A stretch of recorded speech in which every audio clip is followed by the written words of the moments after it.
Eto mga pare, nakabuhay ako ng isang pipino. Ayan So maganda talaga yung may lupa. Together with Huawei P40. Ayan, ang ating gamit. Yung ating pamblog na kabibili ko lang. So hindi naman sa pagmamayabang. Ito nabili ko dahil sa pag-YouTube. Ito yung sweldo natin kada buwan. Dito natin nilalaan sa ating mga gamit, mga gadget, motor. Ayan, yung ating motor na TMX Supremo 150 ang binabayad natin dyan buwan-buwan, yung sahod natin sa YouTube. Ayan, at yung tira pangtungga ay pang-inom. So mga importanteng bagay na ginagamit or pinaglalaanan natin, pinaggagamitan natin na panggasto sa yun. So ayun, natutuwa lang ako dito sa ating pipino. Dito lang siya namubuhay sa malamig na lugar. Dito kung saan marami tayong tanim. Ayun, dami nating tubo, dami nating kamote, may okra tayo dyan. Namunga na, nag-harvest nga ako kahapon. Tapos marami ako ditong tanim. May upo. Ayun, meron doon upo. Hindi naman yung upo na gamit natin na pang vlog.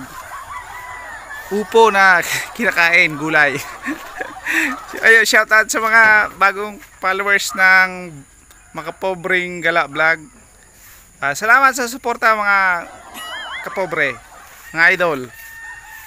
Ito, meron tayong tanim na ayan, avocado. Masarap yung bunga nito. So abangan natin after 5 to 6 years. Ito, kalabasa.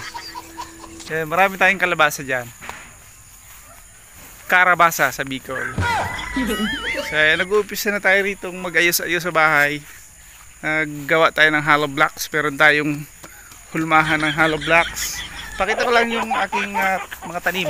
Ayan Ayan, ang lulusog ng mga gulay dito. Ayan mga idol. So bala ko mamaya pumunta ng magbibigay tayo ng libreng gupit sa Tabaco Albay, doon sa mga alaga ng mga madre. Ayan ang ating tanim. Ayan, flex ko lang ang ating gamit sa pagbablog na dalawang cellphone. Tapos meron pa tayo diyang pang underwater, pang dagat. So ayun, maganda talaga kapag nag-vlog kayo. Maganda yung gamit nyo, malinaw yung camera. Ito, napakalinaw nitong Huawei P40. The best gamitin to sa pagbablog. So ito mga tanim natin, ang daming munggo. So una nating natanim ay na-harvest na natin, 1 month enough lang ay na-harvest na natin. So ayan yung upo, isa, dalawa. Tapos ayan yung kamuting mahaba, yung puti, kamuting kahoy tinatawag. Ang dami niya. Sari-sari na ang ating tanim. So dito puro tanim lang ang ating pagkakaabalahan.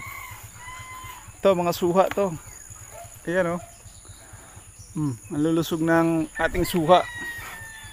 So ayan lang mga kapobre, ang ating munting bahay. Diyan lang tayo nakatira pansamantala. Pero sinesemento natin po unti-unti. So ayan ang ating bakasyon dito sa Bicol. Pero matagal tayo magbabakasyon dito. Abot tayo rito up to sawang bakasyon. Ayun. Shout out sa lahat and good morning everyone. Kagala naman tayo mga kagala.